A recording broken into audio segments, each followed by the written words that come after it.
la team YouTube, j'espère que vous allez bien. On se retrouve aujourd'hui pour un tea time.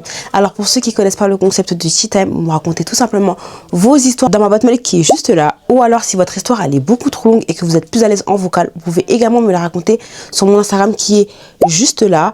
Et moi je viens les raconter à la première personne du singulier parce que j'adore retranscrire les émotions que je ressens durant les lectures. Sinon non, généralement ce ne sont pas mes histoires. Avant de commencer, allez chercher vos popcorn, vos jus, vos thés, tout ce que vous voulez, parce que aujourd'hui l'histoire va être assez longue. N'oubliez pas de vous abonner, parce que je vois que vous êtes beaucoup à regarder mes vidéos, mais vous vous abonnez pas. Abonnez-vous, likez, partagez, laissez-moi un petit commentaire. N'hésitez pas aussi à venir me suivre sur Snap, et sans plus tarder, c'est parti pour le tea time.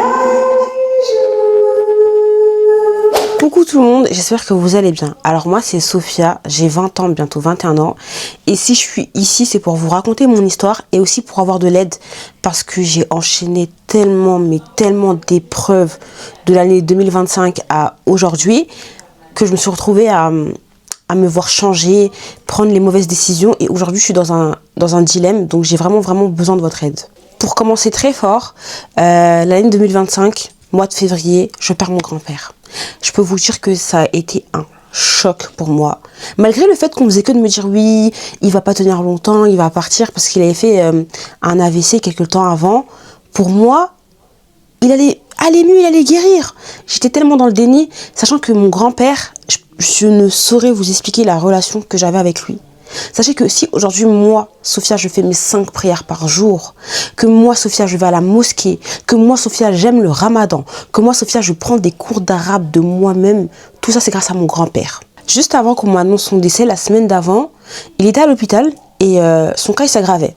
Il n'avait pas le droit de boire de l'eau, mais moi j'étais dans le déni. Mes parents faisaient que de me dire Sophia, va voir ton grand-père. Sophia, va voir ton grand-père. Mais moi je faisais que repousser. Je me disais, mais il va aller mieux, il va rentrer chez lui, je vais aller le voir. Genre, il n'y a rien qui presse. Pourquoi vous vous pressez? Et si je savais, je me rappellerais comme si c'était hier, le jour où on m'a annoncé son décès. C'était un samedi. Moi, je viens du Sud, je travaillais en restauration rapide. Je vais jamais oublier ce jour de ma vie. Carrément, j'en ai même fait une crise, tellement que j'étais dans le déni, j'y croyais pas, je voulais pas accepter. Comme je vous ai dit, c'est grâce à lui que aujourd'hui je fais mes 5 prières, que j'ai vraiment cet amour-là pour la religion, parce que mon grand-père c'était quelqu'un de très pieux. Voilà, Ouma Berik, il partait souvent à la Mecque, il a fait le Hajj avec mon père, il avait un bon cœur, vous voyez. Et je me rappelle qu'en 2020, j'étais déjà pubère, je devais avoir 15-16 ans à peu près, je me rappelle plus. Et bien quand j'allais chez mes grands-parents, mon grand-père il était choqué de voir qu'à mon âge, je faisais pas mes 5 prières par jour. Donc ce qu'il faisait, c'est qu'il me forçait à me réveiller le matin, on priait ensemble, et j'aimais ça. Il m'asseyait, il me racontait les histoires, il avait tellement l'amour de la religion que il me l'a transmis avec une facilité que mes parents, eux, n'ont pas réussi. Parce que mes parents me disaient oui, va faire tes prières, mais pourquoi on me le dit pas? On s'était comme forcé, vous voyez ce que je veux dire ou pas? Mais lui, il a trouvé la bonne méthode. Il lisait souvent le Coran, enfin, il avait tellement l'amour que c'est grâce à lui que de 2020 jusqu'à aujourd'hui, alhamdoulilah, j'ai pas raté une prière, mis à part quand j'avais mes règles ou quoi, mais ça j'étais impure donc c'est justifié. Et j'espère que ça va continuer comme ça, mais c'est vraiment lui qui m'a mis l'amour de la religion dans le cœur. Et sa mort, encore aujourd'hui, quand on m'en parle, c'est quelque chose que j'arrive pas à accepter. J'ai le tawakkul, tout ce que Dieu fait est bon et tout, mais ça c'est tellement dur à accepter. Dès que j'y pense, dès qu'on en parle, oh le pincement au cœur que ça me fait, bah je suis obligée d'en pleurer carrément. Parce que mon grand-père c'était, je l'aimais plus que mes parents, hein, pour vous dire à quel point c'était mon pilier. Et à côté de ça, je suis en première année d'école d'infirmière. À la base, j'étais en médecine. Sauf que je savais pertinemment que la médecine c'est vaste. Moi je savais au fond de moi depuis toujours que je voulais faire sage-femme. Donc j'ai pas été retenue, donc je me suis dit je vais partir en infirmière et après je me réorienterai ou quoi qu'est-ce. Sauf que je suis tombée sur le pire hôpital de la ville. Les infirmières, elles étaient tellement méchantes. Je partais en stage avec la boule au ventre, on n'avait pas le droit de poser des questions, on pouvait rien faire, elles étaient mauvaises. Tu te dis mais pourquoi vous travaillez si vous êtes mauvaise à ce point-là? Genre, qu'est-ce que vous faites là? Moi, je suis une étudiante, je suis censée apprendre à travers vous. Et elles étaient tellement méchantes. C'est-à-dire qu'on faisait les sales corvées, on ne pouvait pas poser de questions, on était maltraités, on était comme des petites merdes, en fait. Les petites stagiaires de merde. Genre, on dérangeait, je saurais même pas comment vous dire. Et moi, c'est des trucs qui me traumatisaient. À côté, il y avait la mort de mon grand-père, ça faisait trop pour moi. Vous verrez au fil de l'histoire que je suis quelqu'un de très naïf. En fait, je vais toujours essayer de voir le bien. Par exemple, même si on va me maltraiter, je vais dire, oh, peut-être que la personne, elle a eu des épreuves dans le passé, peut-être qu'elle a eu une mauvaise journée, peut-être qu'elle a eu une mauvaise soirée. Je sais pas, je vais toujours trouver des excuses. Et on me le dit souvent, ma chérie, tu es bête. Toi, tu es bête. En fait, ta naïveté, là, elle te rend bête. Parce que tu peux pas continuer à tout le temps voir le bien. Partout, même quelqu'un qui te fait du mal et tout, tu vas essayer de trouver le bien dans cette personne. Non. Et franchement, avec le temps, et avec les épreuves que j'ai vécues, vous allez voir, je me suis beaucoup... mes yeux se sont beaucoup ouverts sur la réalité et tout, sur la vie. Mais avant, waouh, quelle naïve, quelle nia, quelle gentille. Bref, comme je disais, je suis tombée dans l'un des pires services avec les pires infirmières. Tu fais une erreur, on te crie dessus alors que je suis là pour apprendre. Qui dit apprendre dit erreur. Genre, elles étaient en mode, toi, t'es sûre que tu vas être infirmière et tout. Pourtant, j'ai kiffé. À la base, je voulais être sage-femme, mais je me suis dit, est-ce que même je vais continuer pour me spécialiser en sage-femme? Je sais pas. Je pense que je vais rester infirmière parce que j'ai kiffé. Mais elles étaient tellement méchantes, elles, avec moi, qu'elles m'ont fait me remettre en question. Est-ce que vraiment je suis faite pour ça? Est-ce que vraiment j'ai envie de faire ça? Alors que c'est quelque chose que je kiffais, wesh. Donc, en plus du harcèlement que je subissais à l'hôpital, il y a eu le décès de mon grand-père. Je partais à l'hôpital. Quand je conduisais, j'avais la boule au ventre. J'avais le ventre tout mou, j'avais envie de faire caca, j'avais envie de vomir, pour vous dire à quel point j'étais mal. Et à côté, il y a mon grand-père qui est décédé. J'arrive en service et je vois que tout le monde rigole, tout le monde est heureux. La vie continue. La vie continue et moi je suis là, j'ai mal parce que je viens de perdre l'un des êtres les plus chers de ma vie. Quand je suis arrivée, j'ai pas supporté, j'ai fait une crise pendant 10 minutes au vestiaire parce que j'avais trop mal. J'avais trop mal. À côté de ça, ma vie, y a rien qu'allait. Je devais passer en rattrapage. À côté du stage de l'école, j'avais un job étudiant dans un fast-food. Franchement, j'en pouvais plus. Moi, grâce à mon grand-père, le ramadan, c'était mon meilleur mois. Hein. C'était le meilleur mois pour moi de changer. Je me demandais où est-ce que je serais le ramadan prochain. Est-ce que je serais meilleure que le ramadan dernier? Mais ce ramadan-là, étant donné que j'avais perdu mon grand-père, c'était le pire. À la base, moi, tous les soirs, je suis au taraweh. Tous les soirs. Mais là, je crois que je suis partie 2 fois. Genre, dans tout le mois, je crois que je suis partie 2 fois tellement ça allait pas. Je vous ai pas dit, mais moi, je suis quelqu'un, c'est outfit of the day. Je suis toujours bien habillée, bien soignée sur moi. Mais là, j'étais tellement dans une déprime que je partais même en pyjama en stage. Bon, après, on se change. Mais en gros, pour faire le trajet, à la base, je m'habillais bien. Je partais en pyjama. J'avais commencé à me négliger. Et pour couronner le tout, comme si c'était pas suffisant, en presque 3 ans de permis, j'avais jamais eu d'accident. J'avais jamais fait de constat, cartonné, tout ce que vous voulez. J'étais tellement bouleversée, chamboulée, tellement que rien n'allait dans ma vie. J'ai fait mon premier accident. C'était pas un accident de ouf, mais en fait, quand je suis arrivée à l'hôpital, j'étais en train de chercher ma carte pour rentrer dans le parking. En plus, ce jour-là, j'avais pris la voiture de ma mère. Et j'étais tellement la tête ailleurs, j'étais en train de chercher dans mon sac ma carte pour rentrer, que j'ai accéléré et j'ai tapé dans la voiture d'en face. Voilà. C'était moi la fautive en plus, donc il a fallu faire un constat. Je savais même pas faire de constat. Ce jour-là, j'étais du matin, donc j'ai dû appeler mon père à 7h du matin. Mes parents qui sont en panique, mon père il a débarqué en 10 minutes juste pour m'aider à faire un simple constat parce qu'en 3 ans, j'en ai jamais fait de ma vie. Ma mère elle était en mode oui, ma fille, je savais que si... Enfin, je sens que ça va pas. Tu vas tellement pas bien que je sentais que t'allais faire une dinguerie, genre. Elle me l'a dit, mais je voulais pas te dire pour t'effrayer et tout. Et j'étais en mode, je suis désolée parce qu'en plus, c'est sa voiture que j'ai utilisée pour faire l'accident. Ma mère elle était en mode, je m'en fous de la voiture, j'espère que toi tu vas bien. En gros, il faut que tu te reposes, il faut que, je sais pas, faut que tu fasses quelque chose parce que là ça va pas en fait. Mon père il a dû mentir que c'est lui qui conduisait parce que moi je suis pas sur l'assurance de ma mère, ça aurait pu faire des problèmes. Enfin, bref, j'ai aussi fait mon premier accident. Le temps passe, j'essaie d'apprendre à vivre avec. Je suis chez moi, je suis bien, j'ai mon stage, j'ai mon travail, j'ai ma voiture, mon permis. En vrai de vrai, j'ai une très bonne situation, alhamdoulilah. J'ai bientôt, je crois à ce moment-là, j'avais encore 19 ans. J'allais avoir 20 ans, je sais plus.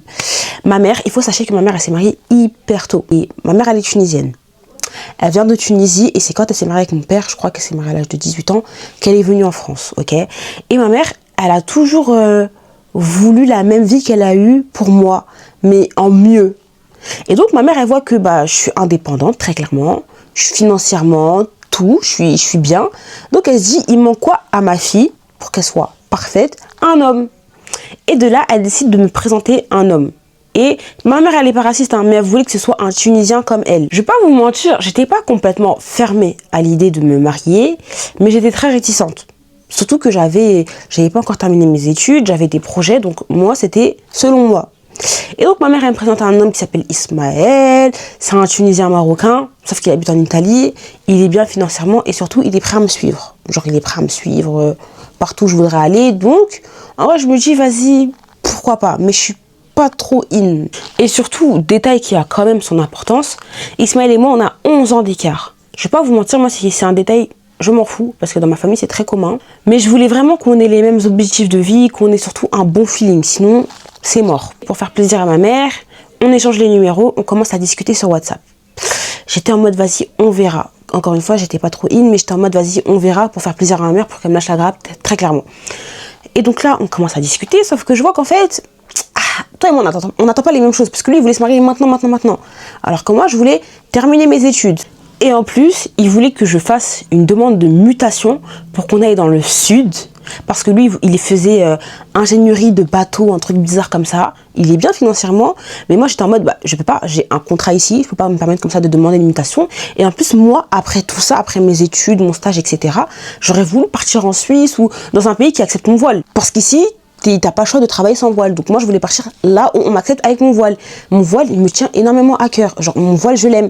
Je suis pas voilée par contrainte carrément par rapport au voile. J'ai toujours voulu me voiler depuis longtemps, mais mes parents, ils étaient en mode non et tout. Attends, t'es pas sûre. Alors que c'est moi, je voulais. C'était ma décision à moi. Donc quand j'étais assez grande pour pouvoir prendre mes décisions toute seule, j'ai décidé de me voiler. Donc mon voile me tient énormément à cœur. Et le garder au travail me tient aussi à cœur. En plus de ce détail-là, il voulait qu'on fasse directement des enfants après mon diplôme. Alors que moi, je voulais attendre vers mes 27, 28 ans. Parce que, petite anecdote, ma mère, elle a eu mon frère très très tard. Donc j'étais assez grande. Et on peut dire que ma mère, elle l'a juste pondu. Parce que c'est vraiment moi, j'ai fait son éducation de A à Z. Et je sais à quel point avoir un enfant, c'est des responsabilités. Parce que, encore une fois, je me suis occupée de mon frère de A à Z. Genre, carrément, les gens, ils disent que ma mère, elle l'a fait pour moi. Parce que c'est mon fils. Genre, je sais que si demain, je vais être maman, je dirais c'est ma première grossesse, mais c'est mon deuxième enfant. Parce que mon frère, c'est mon premier enfant. Et je sais pas si vous voyez exactement où je veux en venir. Mon frère, c'est mon fils. C'est moi, je l'ai éduqué. Encore aujourd'hui, c'est moi, je le ramène au sport. C'est moi qui gère l'école. Enfin bref, tout. C'est mon fils. C'est juste que ma mère l'a accouché, mais c'est mon fils. En plus, j'essaie de le rassurer en mode tranquille. Genre, même si t'as ton premier enfant à 40 ans, vous êtes des hommes. Vous vieillissez pas. Enfin, vous périmez pas vite comme nous. Je sais pas si vous captez. Et ma particularité physique, c'est que moi, je suis petite, skinny. Et en plus, avec toutes les épreuves que j'ai vécues, j'ai encore plus perdu de poids. Pour 1m50, je faisais 40 kilos. J'avais tellement maigri avec toutes les épreuves. Ça veut dire que moi, quand j'aurai 30 ans, on va me dire « Oh, tu ressembles à quelqu'un qui a, vas-y, 20, 25 ans. » En gros, je fais hyper jeune. Même aujourd'hui, quand je dis aux gens que je vais avoir 21 ans, en mode « Quoi? T'as pas 15 ans ?» Non, j'ai pas 15 ans, frère. Je vais avoir 21 ans. Et surtout, un enfant, ça coûte cher. Donc moi, je vais pas vous mentir, avec tout ça, j'étais en mode, ok, c'est mort. Ismaël et moi, ça n'ira pas plus loin. Mais ma mère, elle forçait de ouf. En plus, lui, il parlait pas français. Il parlait plus arabe. Comme j'ai dit, à la base, il était en Italie. Ça veut dire que quand on parlait, on devait parler en arabe. Et moi, je vais pas vous mentir, anecdote très importante, mon père, il est tunisien-français. Ma mère, elle est tunisienne. Ça veut dire que nous, quand on était petits, ma mère, elle nous parlait qu'en tunisien. Et moi, ça m'a développé des troubles du langage. J'arrivais pas à bien parler français, j'arrivais pas à m'adapter. Donc, j'ai subi beaucoup de moqueries, je devais faire des rééducations, apprendre à bien parler français. Et ça m'a traumatisée. Ça veut dire que moi, je voulais pas ça pour mes enfants. Genre, je sais que si je dois me marier avec quelqu'un, il faut que la personne elle parle français parce que j'ai pas envie que mes enfants, ils subissent ce que moi, j'ai subi. Concernant ma mère, honnêtement, ma mère, elle a toujours eu une vie de princesse. Elle a jamais travaillé de sa vie. Tout ce qu'elle veut, elle l'a. Franchement, alhamdoulilah, financièrement, on est assez bien. Je vais pas vous mentir. J'habite dans une maison avec 4 étages, pour vous dire. Donc, c'est que vraiment, alhamdoulilah, les parents, ils ont bossé, quoi. Mais ma mère, c'est une princesse. Mon père, il lui donne tout ce qu'elle veut. Et Ismaël, elle le voyait comme un gendre idéal. Pour elle, c'était lui et personne d'autre. Je sais pas pourquoi elle voulait absolument lui. J'étais en mode, mais frère, t'es amoureuse de lui ou quoi? Genre en mode de marie-toi avec lui. Je sais pas. Mais pour vous dire à quel point elle le voulait lui, quand j'ai dit à ma mère que je ne voulais pas d'Ismaël, elle m'a giflé. C'était l'une des premières fois que je voyais ma mère comme ça. J'étais choquée. Genre, elle m'a giflé pour un homme. Et à partir de ce moment-là, quand elle a compris qu'en gros c'était mort, je voulais pas d'Ismaël, elle a commencé à me faire la misère. Elle me rabaissait tous les jours. Moi aussi, à côté, je commençais à perdre confiance en moi. Je me disais peut-être qu'elle a raison et tout. Elle me disait, ouais, tu vas jamais trouver un homme qui t'aime. Je suis comme ci, je suis comme ça. J'ai commencé à carrément perdre confiance en moi jusqu'au point où, après 2 ans de célibat, si on peut dire ça comme ça, mais j'avais décidé que j'allais arrêter complètement les relations hors mariage. J'étais tellement perdue que j'ai décidé de télécharger l'application Muse. Oui, Muse, l'application de rencontre musulmane à Skip. Je l'ai téléchargée. Tellement j'étais désespérée. Je télécharge Muse, le soir même, je match avec un mec qui s'appelle Sofiane. C'est un Algérien, très bon feeling. Mais le problème, c'est qu'en fait, il est grave fainéant. Il a pas de CDI, on dirait pas qu'il a de l'ambition. Et en plus, je découvre que c'est le frère de ma copine. Mais comme je vous ai dit, il avait pas de revenu fixe. Et en vrai, il y avait rien qui collait entre nous. On s'était déjà vu, genre, on était parti manger au restaurant. Il me trouvait nonchalante. Au final, moi, je le voyais plus comme un grand frère. En plus de ça, moi je suis pas du tout tactile. En fait, je pars du principe que si t'es pas mon mari, je peux pas être tactile avec toi. Parce que déjà, tu m'appartiens pas. Et en plus, genre, je sais pas, genre, j'arrive pas. À part avec mon père, mon oncle qui est le petit frère à mon père, genre, avec qui j'ai grandi, lui s'est marié hyper tard. Et mon frère de lait, c'est tout. C'est ces seules personnes avec qui je suis hyper proche, peut être tactile. Le reste, j'arrive pas. Carrément, en première, j'avais arrêté de faire la bise aux garçons, de les checker. Et tout le monde était choqué. Alors que c'est juste que... j'arrivais plus, genre. Et bref, malgré le fait que j'avais téléchargé Muse, ma mère, elle continuait à me casser la tête avec son Ismaël. Carrément, Ismaël, il m'avait proposé de venir d'Italie pour venir me voir dans le sud. Moi, j'étais en mode non et tout, c'est bon, t'inquiète. Genre, je voulais pas lui faire gaspiller son argent parce que je savais que je voulais rien avec lui. Elle allait venir pour rien, à perte. Et ma mère, quand elle a entendu ça, elle a commencé à me harceler. Ouais, accepte, ça te coûte rien et tout. Qu'est-ce que ça peut te faire s'il dépense ou pas? En gros, c'est pas ton problème. Genre, juste accepte, vois-le. Ça se trouve que vous allez bien vous kiffer en vrai et tout. Elle m'a tellement forcé que vas-y, j'ai fini par accepter. Je peux vous dire que même malgré le fait qu'il soit venu, parce que ma mère m'a frappé pour que j'accepte qu'il vienne, il n'y a rien qui collait. Moi, par exemple, je voulais un mariage petit, discret, voilà, sans musique. Lui, il voulait un gros mariage avec de la musique. Moi, personnellement, mes parents aussi, ils aiment beaucoup faire ça. Ça m'a un petit peu traumatisée. Excusez-moi, mais partir 3 fois dans l'année en Tunisie, pourquoi faire? Pourquoi faire? Même déjà une fois, ça me suffit. Vite fait, 2 semaines, 1 mois, je peux pas. Tu vas aller faire quoi 3 fois dans l'année en Tunisie? Tu veux faire quoi? Genre, il y a d'autres destinations. Ça aussi, ça collait pas du tout. On était vraiment pas d'accord sur ce sujet-là. Petit cœur dit, oubliez pas de vous abonner. Non? Ok. Donc, moi, je vais me faire foutre. Du coup, moi, quand j'ai dit à ma mère que c'était mort, et ça n'irait pas plus loin, elle a commencé à me bully. Comme je dis, on habite dans une très grande maison, c'est-à-dire que on ne faisait plus à manger, on rangeait plus ma chambre, on ne faisait plus le ménage, on ne faisait plus le linge, je devais tout faire toute seule. Et ma mère, elle savait que c'était un peu une corvée, entre guillemets, pour moi. Donc après ça, j'étais convaincue que les relations hors mariage étaient terminées. Genre, si on doit se voir ou quoi, ce sera avec des mahrams, sinon c'est mort.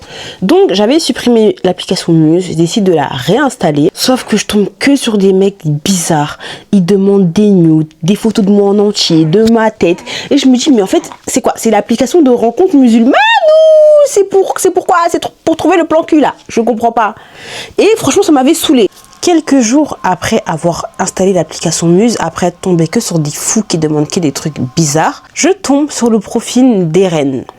Alors Eren, c'est un gars il a 24 ans à peu près, il est turc, on commence à faire connaissance et franchement le feeling il passe de ouf. Le feeling passe tellement bien qu'on décide de switch, on commence à parler sur Snap. Je vois que le mec, il me demande pas de trucs bizarres, il me demande pas à voir ma tête, voir mon corps, il me demande pas de nude. En plus, il fait un taf de vrai rageux, c'est un mécanicien. Je me dis, mais attends, lui, il sort d'où? Lui, c'est qui? C'est qui ce mec? Le seul problème, on va dire, c'est nos origines qui sont pas compatibles. Parce que lui, il est turc et moi, je suis tunisienne. Mais mis à part ça, c'est qui lui? Il sort d'où? Et donc, on parle, on apprend à faire connaissance. Moi, quand je partais au travail, quand je rentrais, je voulais juste rentrer chez moi pour qu'on puisse parler, apprendre encore à faire connaissance et tout. Tellement j'étais grave intriguée et intéressée par le personnage. Un soir, j'étais tellement excitée de lui parler que je lui ai proposé qu'on s'appelle. C'était la première fois qu'on s'appelle et il était choqué que je prenne des initiatives comme ça. Donc, je l'appelle et de là, feeling de ouf, il est BG, il me trouve belle, on parle. Franchement, l'appel, il était tellement intéressant parce qu'il était intense, on rentrait dans des débats et dites-vous, c'était la première fois de ma vie que je m'endors au téléphone avec un mec. L'appel, il a duré 10 heures. 10 heures au téléphone avec Eren. Et franchement, je sentais qu'il était différent des autres mecs. En fait, je savais pas toute l'histoire qui nous attendait, mais j'ai senti quelque chose. Donc après ça, je prends son numéro de téléphone parce qu'on était que sur Snap. Je prends son numéro de téléphone, il prend mon numéro de téléphone et on parle un peu partout. Il message, Snap, etc.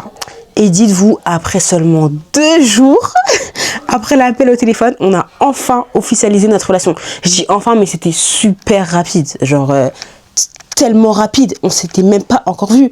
Mais le feeling, il était tellement ouf, inexplicable, profond, qu'on a officialisé. C'est la folie. C'est comme ça qu'a commencé une relation très intense et toxique. Je vous spoil dès maintenant. Du coup, après avoir officialisé notre couple, on a décidé de mutuellement supprimer nos comptes Muse. Donc nos profils n'existaient plus. Et voilà, le temps passe, téléphone, appel, c'est cela.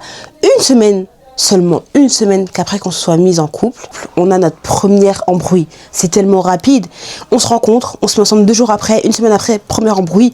En fait, il faut savoir que c'est quelqu'un, je savais pas encore, mais de très jaloux, possessif et surtout très violent. Donc moi, je me rappelle que je devais finir à 23h, mais dans le service dans lequel je suis, on peut avoir des heures sup à tout moment. Et c'est pas prémédité. Donc j'ai fini beaucoup plus tard. Je suis arrivée chez moi, il était minuit 30. Je l'avais pas prévenu. J'avais plus important à faire comme rattraper mes 2 dernières prières parce que j'étais en retard. Donc je suis rentrée chez moi, je rattrape mes 2 dernières prières et ensuite je le branche.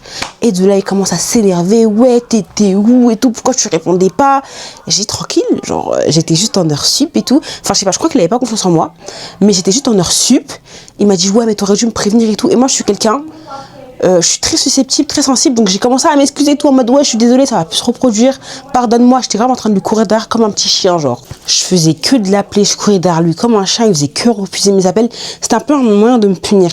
Et je me rappelle qu'à cause de lui, déjà j'étais rentrée tard, j'avais fait une nuit blanche. Franchement, je savais pas que ça c'était que le début du commencement, parce que c'est un mec qui ne sait pas contrôler sa colère, qui est très jaloux, qui est très possessif. Je savais pas ce qui m'attendait avec ce mec. Et bref, après cette histoire, on s'est reparlé bien évidemment. Et comme je vous ai dit, on s'était jamais vu. On était ensemble, mais on s'était jamais vu. Et moi, il faut savoir que, fait très important, je suis une grande supportrice du PSG depuis 2017. Genre, c'est mon équipe favorite. Eren et moi, on s'était jamais vu alors qu'elle habite à 14 minutes de chez moi. Je me rappelle que le jour de la Ligue des Champions, c'était Paris contre... Je sais plus c'était Paris contre qui, mais en tout cas, je sais que Paris avait gagné la Ligue des Champions. Ça veut dire que j'étais hyper heureux, genre tout le monde était content. Donc sous le coup de l'adrénaline, je sais pas pourquoi, je lui dis ouais, viens me chercher et tout. Genre viens, on se voit et tout, on va aller zoner, on va aller faire le fuego dehors et tout. Il était choqué. Il est 1h du matin, il vient me chercher et on se voit enfin. Pour de vrai, dans la vraie vie, c'est pas en fast time. Il est super beau en vrai. Par contre, il est bourré. Je vais pas vous mentir, il m'avait déjà dit tous ses défauts, toutes ses qualités. Je savais déjà qu'il avait des problèmes d'alcool. Mais il était bourré. En plus, il conduisait super vite et tout. Mais il avait grave de l'assurance en même temps, vous voyez. Et je me dis, est-ce que je suis pas en train de tomber amoureuse de ce bad boy? Parce que lui, moi, on n'a rien à voir. C'est 2 mondes totalement opposés. Je ne vais pas vous mentir, malgré le fait qu'il m'avait déjà parlé de tous ses problèmes et tout, genre de le voir bourré comme ça m'a dégoûté. Et surtout, de voir la bouteille vide derrière, j'étais en mode ew, brother, ew. Malgré ça, on s'est retrouvés encore à discuter, parler. Il a même fini par se confier à moi, très clairement, il a fini en pleurs. Et je me suis vue le caresser, être tactile avec lui. En fait, je crois que c'est mon côté infirmière qui a pris le dessus, parce que j'étais en mode réconfort. Donc j'ai commencé à le caresser et tout, l'épaule, la main et tout, en mode tranquille, je suis là. Alors que moi de base, comme j'ai dit, je suis pas du tout tactile. Surtout que lui, c'était la première fois qu'on se voyait. Ok, on était en couple, mais t'es pas mon père, ni mon mahram, ni mon oncle, ni mon frère de lait. Donc je suis pas censée être proche comme ça de toi en fait. Après tout ça, on se fait un câlin. Et quand on s'est fait ce câlin, j'ai ressenti ce que je n'avais jamais ressenti de toute ma vie. Des petits papillons dans le ventre et tout, qui s'envolent, tout ça. Et j'étais en mode, genre lui, il m'appartient. Il m'appartient et j'aurais pas de mal à lui courir après, genre c'est à moi.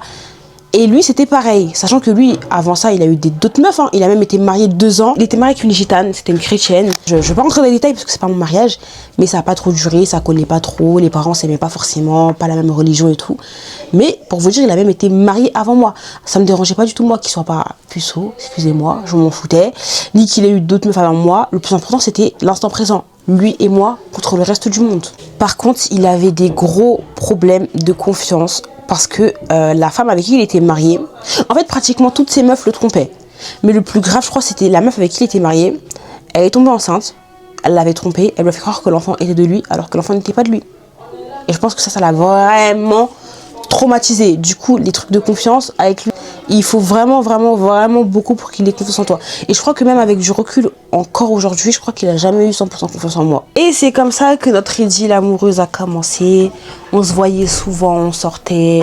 Le soir, j'ai commencé à sortir en cachette. Moi, Sophia, j'ai commencé à sortir en cachette pour aller le voir. On aimait bien aller se poser au lac. On avait un lac pas loin de chez nous.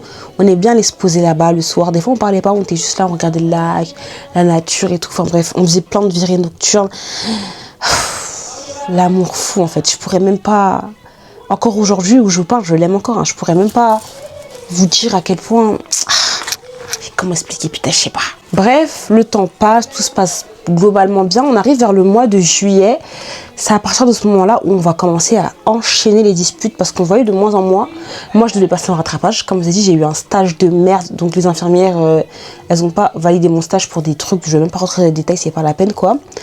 Et à côté de ça, il y a ma cousine qui se mariait. J'étais demoiselle d'honneur. Donc, je devais tout le temps aller faire des courses par-ci, par-là, des va-et-vient, des gauche à droite. Et lui, il était grave jaloux. En fait, il voulait que je sois rien qu'à lui, rien que pour lui, que je vois que lui, que je vois personne d'autre. Mais moi, j'avais plus le temps. Donc, on se voyait très rarement. Pour en revenir à ma mère, la harceleuse, elle avait arrêté de me saouler avec Ismaël, le Tunisien, là. Je pense que mes parents se doutaient que j'avais quelqu'un. En vrai, de vrai, ils savaient même que j'avais quelqu'un parce que je me faisais déjà belle avant, mais genre en mode, je me faisais encore plus fraîche, j'allais au restaurant, je parlais au téléphone, j'étais plus, on va dire, joyeuse. Et franchement, mon père, lui, il aimait pas ça, genre toutes les relations hors mariage et tout. Si t'as quelqu'un, on vient nous le présenter, si c'est carré, on vous marie. Mais les relations hors mariage et tout, il était pas du tout cordé avec. Et pour être honnête, je me pose, je me dis, mais attends, moi aussi à la base, je suis pas dans les relations hors mariage. Je m'assois. Je fais une petite introspection sur moi-même et je me dis, mais ma chérie, t'es en train de changer du tout. En fait, ma relation avec Irène, elle est en train de me rendre méconnaissable. Supplément toutes les épreuves que j'ai vécues, est-ce que j'étais en train de prendre le bon chemin? Là, on arrive à une partie où ça commence encore à dégringoler de malade. Comme je vous ai dit, il y a le mariage de ma cousine qui arrivait et moi, j'avais pour intention de faire une loc. Mais lui ne voulait pas que je fasse de loc. Donc, je me suis dit, vas-y, c'est pas grave, je vais pas faire de loc parce qu'il veut pas que j'en fasse une. C'est pas mon mari, c'est que mon mec, hein, mais vas-y, je vais écouter. Sauf que j'avais un cousin qui avait une putain de voiture, elle était magnifique. Donc moi, j'ai décidé de quoi? De prendre la voiture juste pour faire un tour. J'avais envie de faire n'importe quoi avec des drifts, j'avais envie de rouler vite. Enfin bref, c'est une voiture de location. Tu niques un peu les pneus et puis t'enjoy et puis après tu rends la voiture. Donc moi, je fais quoi? Je snap dans ma story privée, je suis en train de faire n'importe quoi avec la voiture. Et dedans, il voit.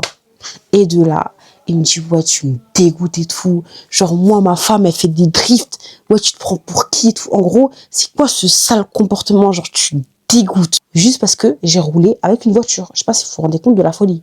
En plus, je vous ai pas dit, mais il détestait mes parents. Il détestait toute ma famille. Et à cause de ça, il a même traité ma cousine de pute. Ma cousine, elle t'a fait quoi? Parce que c'est son mariage, t'es parti l'insulter de pute. Bref, après ça, c'était grave tendu. Je lui parlais, il me calculait pas. Ça m'énervait, j'étais susceptible. Donc moi aussi, quand je sortais, etc., j'ai arrêté de lui dire. J'ai arrêté de le calculer parce que je n'avais marre, ça jouait trop sur mon moral. Donc un soir et tout, je suis dehors. J'étais partie voir un feu d'artifice avec ma pote et tout.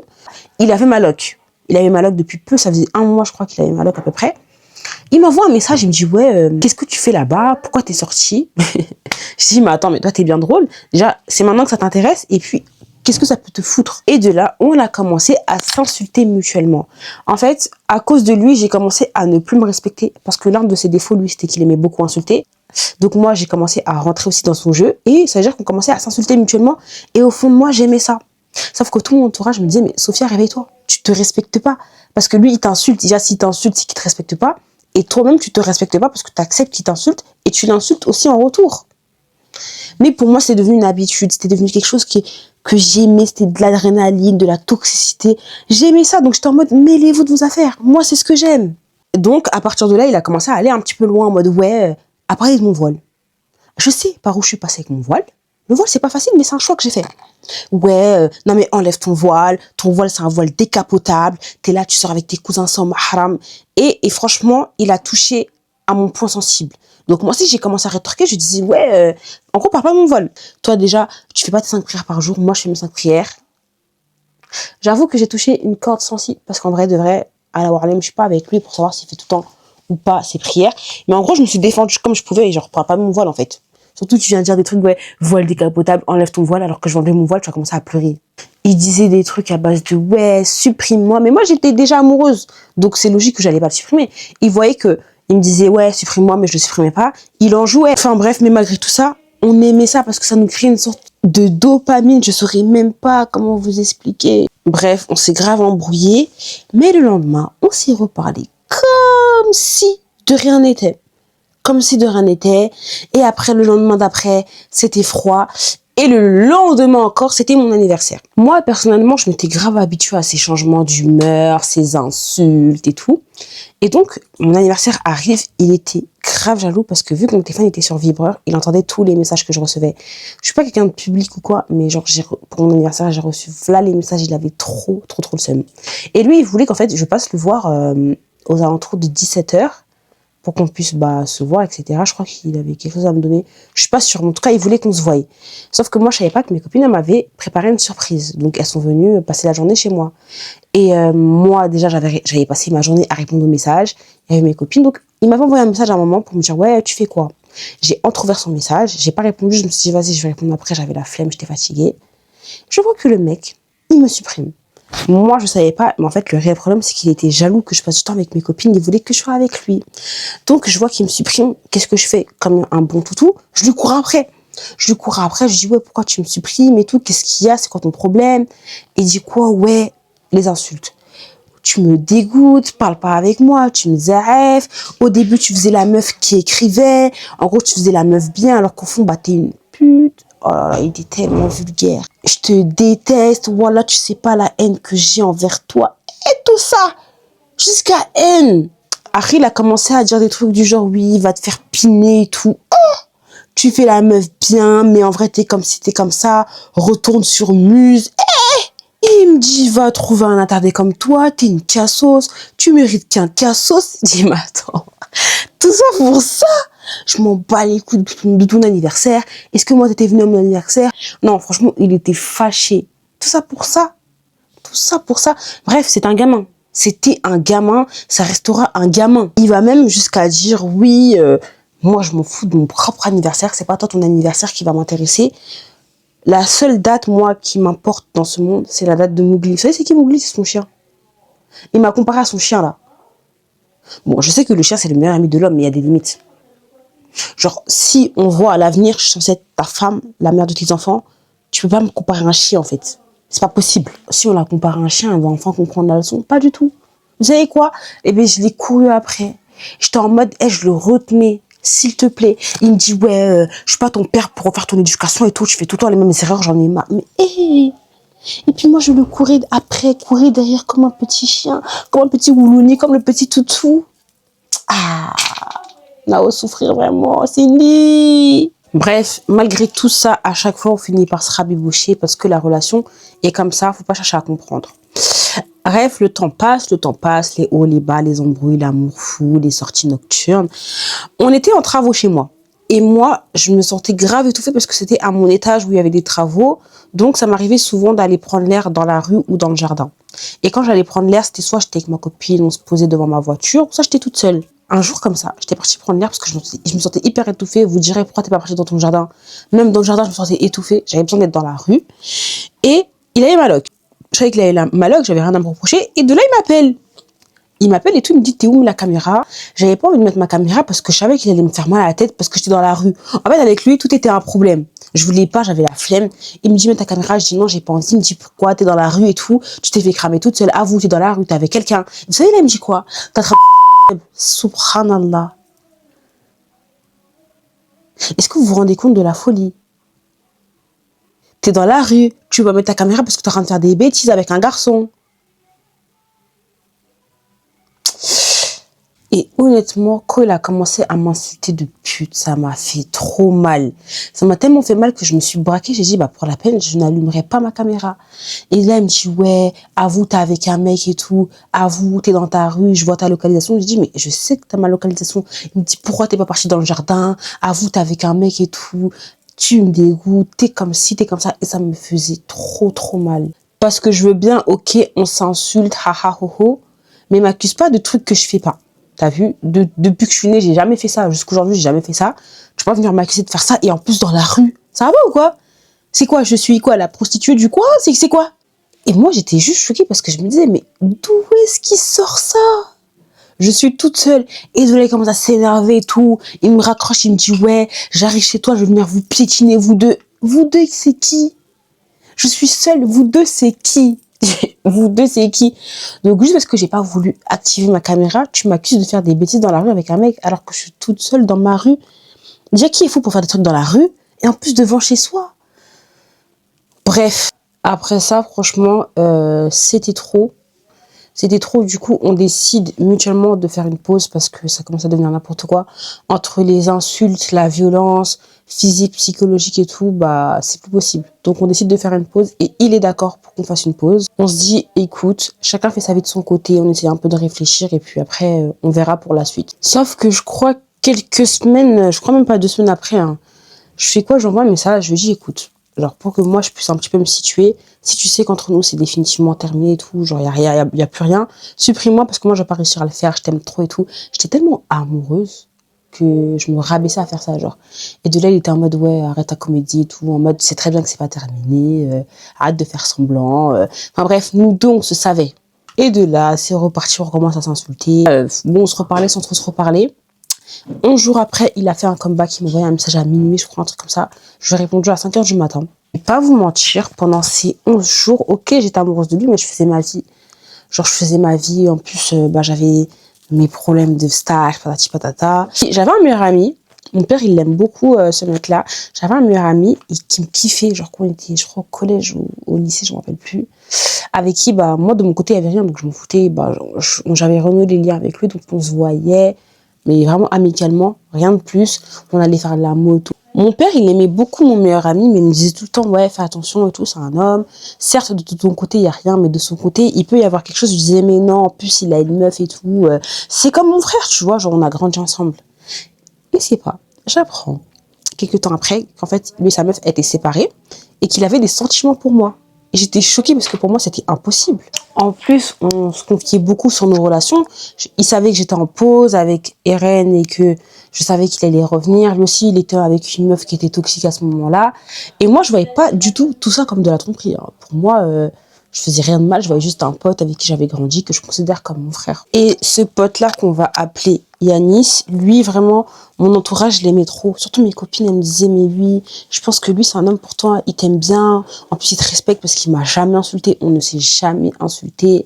Genre, il est doux avec toi, il est bien, quoi. Mais non, moi, j'étais aveuglée par mon mec toxique, là, Eren, ce Eren de merde, là.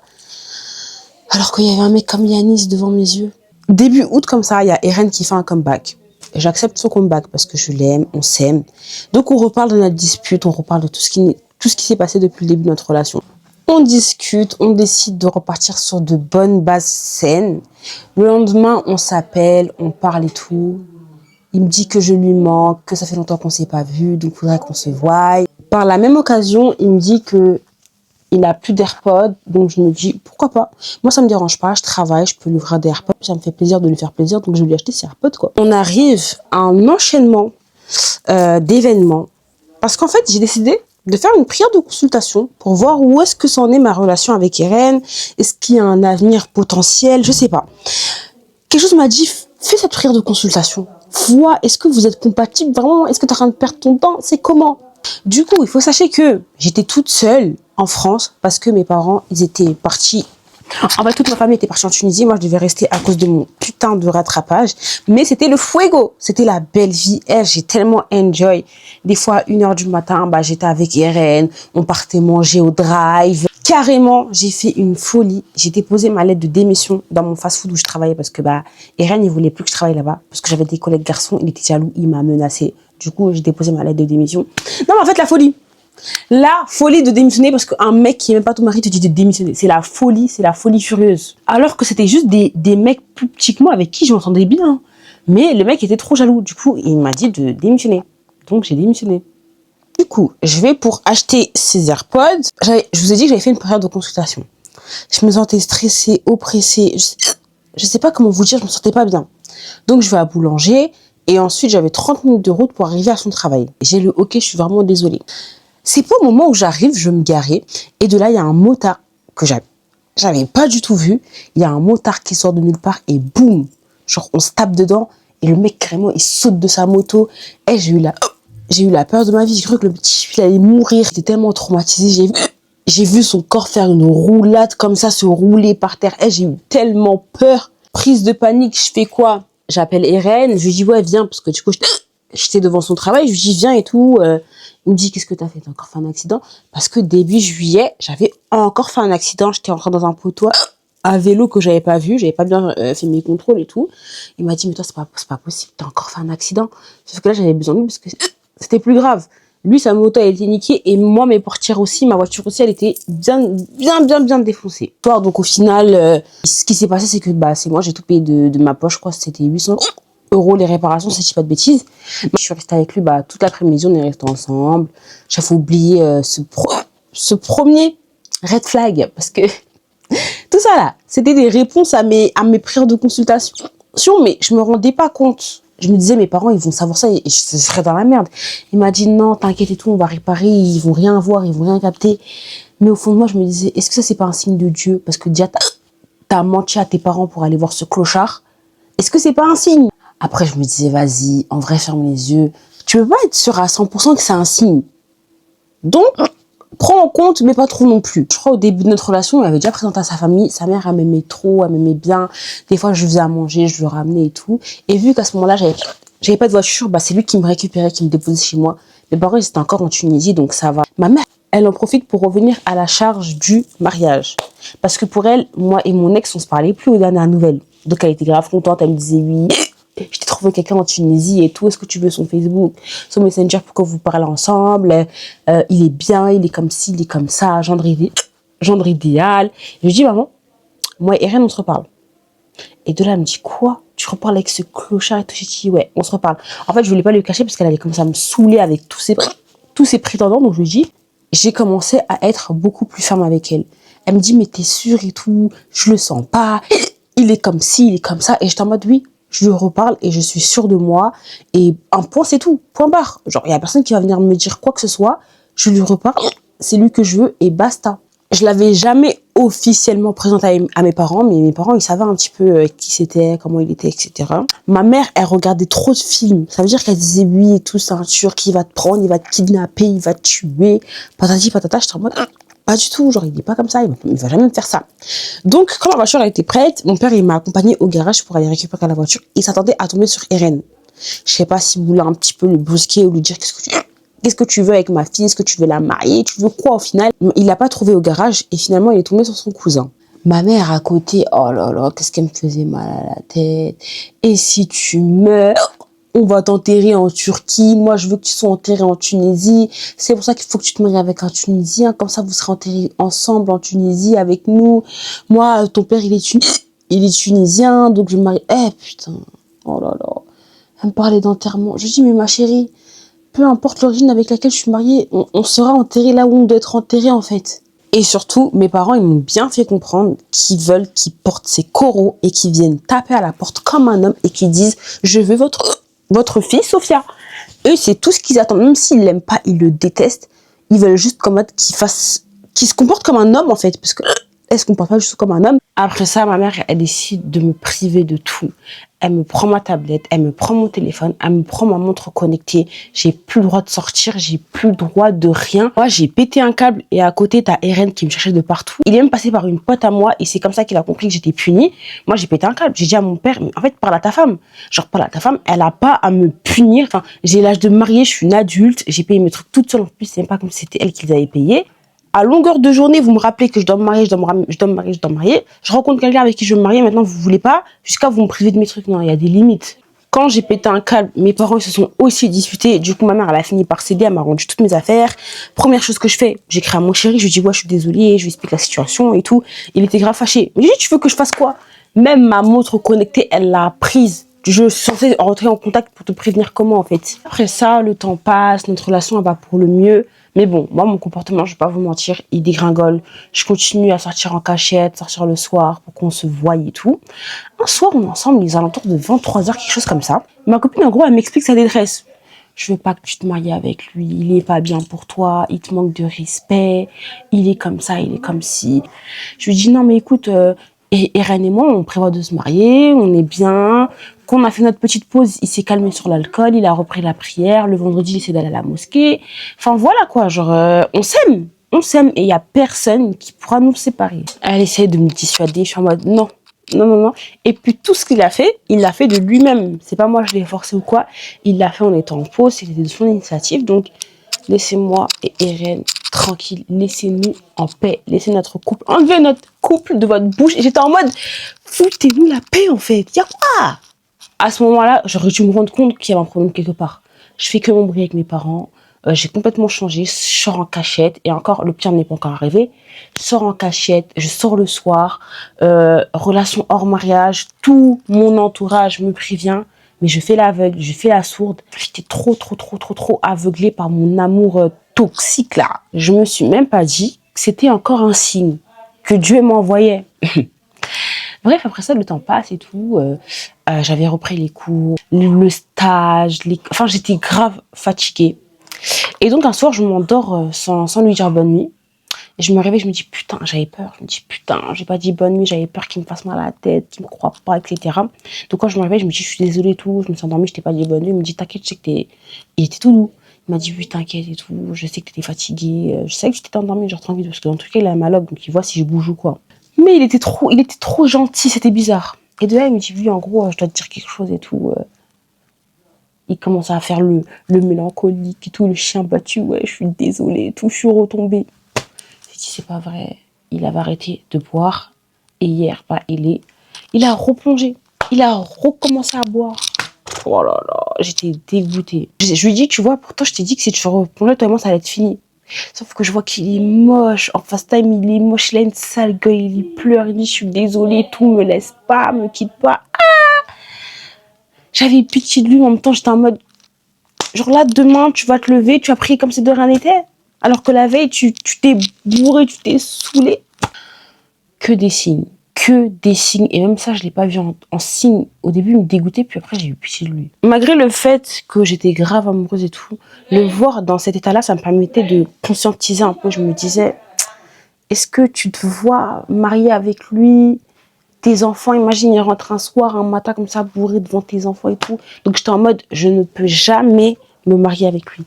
Même si je t'aime en mourir, tant que tu changes pas, je pourrais jamais genre me marier, officialiser les choses avec toi.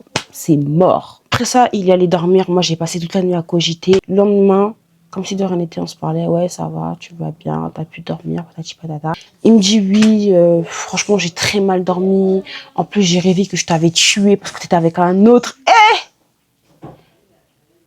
Tu es qui? Bon, ça risque pas d'arriver parce que je ne vois que par toi, mais jusqu'à me tuer. Déjà, ma mère, elle a pas si tort que ça, finalement. Jusqu'au point où tu rêves que tu me tues parce que je suis avec un autre.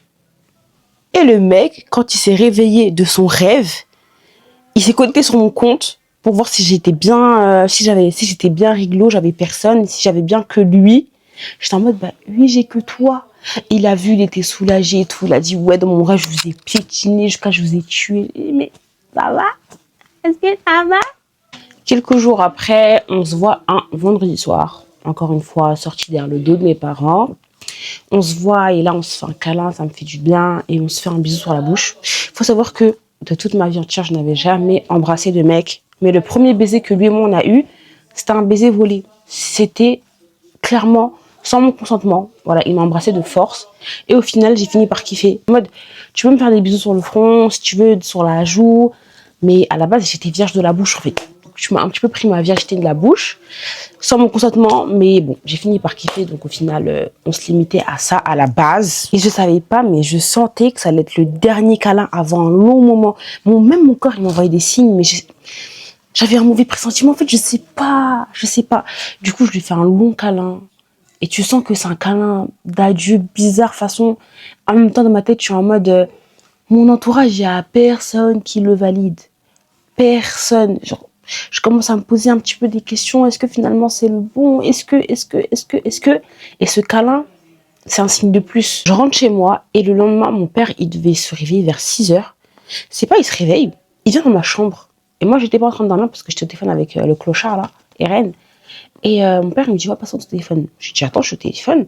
Après, il me dit, ah, vous faites quoi au téléphone à 6 heures du matin? Je dis, bah, on a dormi ensemble au téléphone. Il m'a dit, mais vous faites n'importe quoi. En gros, il était en mode, ma fille, est-ce que tu vois ce que tu deviens? Genre, il était déçu, grave déçu. Et ça, qu'est-ce qu'il a fait? Il a pris mon téléphone. Entre-temps, bien sûr, j'ai raccroché. De samedi à lundi, il a lu nos messages. De samedi à lundi, il a lu nos messages. Il est rentré dans notre intimité. C'est une dinguerie. Est-ce que là, tout de suite, là, répondez-moi en commentaire. Est-ce que si tout de suite vos parents rentrent dans vos messages avec votre pain, vous serez tranquille ou pas du tout? Moi, franchement, j'ai pas grand-chose à me reprocher, hein, mais j'étais pas du tout tranquille. Il a tout vu. Il a tout vu, les câlins, les petits smacks. Il a vu les virées nocturnes qu'il savait pas. Il a vu tous mes accidents qu'il savait pas. Un jour aussi, un week-end, on était parti avec mes parents à Marseille. Et ils avaient leur chambre et nous, on avait notre chambre d'hôtel. Et j'étais sortie en cachette parce qu'il m'avait rejoint à Marseille. Il a tout vu. Tout ça, il a vu. Et j'étais en mode, putain, encore un signe. Genre, oh là là, encore un signe. Mon père, quand il a vu tout ça, il était tellement, mais tellement déçu de moi. Oh, la déception que j'ai vue dans ses yeux. Surtout les insultes. Vous vous doutez bien qu'il a vu les insultes, mon père. Il était en mode, mais tu te respectes même pas. Carrément, lui-même, mon père, mon propre père, il m'a insulté de pute. Il m'a mis des claques en mode, ouais, réveille-toi et tout, qu'est-ce qui t'arrive? Non, j'étais tellement dans le déni. Franchement, avant d'avoir le déclic, j'étais une autre personne. Quand il finit tout ça, je dis, papa, moi, je compte me marier avec lui et personne d'autre parce que c'est lui que j'aime. Mon père, il me dit, quoi? Je vais jamais donner ma fille à ce clochard. Jamais de la vie. En gros, faudra me passer par-dessus le corps si tu veux te marier avec ce clochard ou on va te renier. Là, tu pourras te marier avec lui. Pour mes parents, c'était la goutte de trop. Du coup, ils m'ont tout confisqué. Encore une fois, téléphone, tablette, montre connectée, Apple Watch. Ils ont tout pris. Ils ont même voulu me priver d'école. C'est-à-dire que, en fait, à chaque fois que j'allais faire un pas dehors, j'étais suivie, j'étais traquée. Je pouvais rien faire, c'était la merde. Moi, honnêtement, j'avais qu'une envie, c'était de quitter la maison, prendre mon appartement, avoir mon indépendance et pouvoir vivre ma vie comme j'ai envie, en fait. Moi, je dis, mais comment ça, vous allez me priver d'école? Attends. Voilà, j'ai la vingtaine, vous allez me priver d'école. Et mon père, il a commencé à dire, oui, si tu vas à l'école, on te renie. Si tu prends ton appartement, on te... Enfin bref, en gros, il me menaçait d'être renié, quoi. Et ma mère, c'est après ma mère, elle est venue tempérer la chose en mode... non, j'avoue, calme-toi, t'as vu, elle est intelligente, elle bosse bien à l'école, on ne peut pas lui priver de ça. Mais du coup, ils ont quand même décidé lundi de me faire un guet-apens. C'est-à-dire que moi, au lieu d'aller à l'école, ils m'ont fait croire qu'ils allaient m'accompagner à l'école. Vous savez, ils m'ont ramené où? Au travail des reines. Ouais. Je peux vous dire que quand j'ai vu qu'on était devant le travail à RN, j'ai cru que j'allais faire un arrêt cardiaque. Je me suis dit, aïe, les problèmes. Oh, Rabbi, aide-moi. Parce que moi, Dieu, je l'appelle pas Dieu ou je dis pas Allah.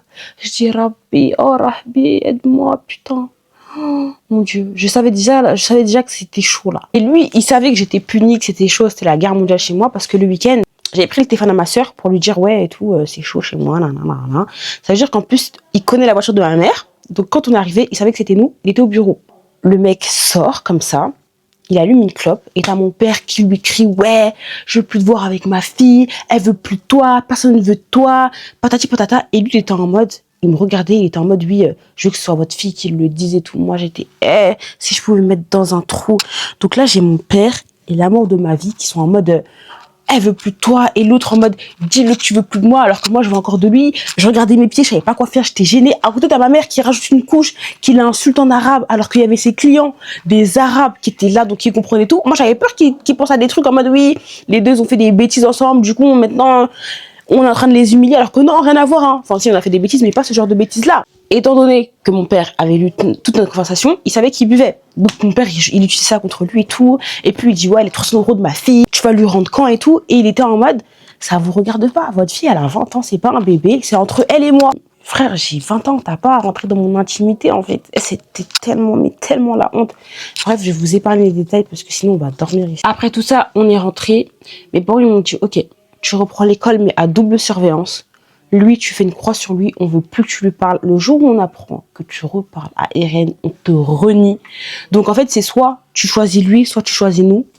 Pour vous dire à quel point j'étais surveillée, ma chambre à la base, comme je l'ai dit, elle est au 4e étage. Est-ce que vous savez où est-ce qu'ils m'ont fait dormir? Pendant des mois, ils m'ont fait dormir à leur étage à eux, dans une vieille chambre avec un lit tout petit. Alors que moi, mon lit, il est grave grand. Ma chambre, c'est mon confort. J'ai une chambre de 25 mètres carrés, s'il vous plaît.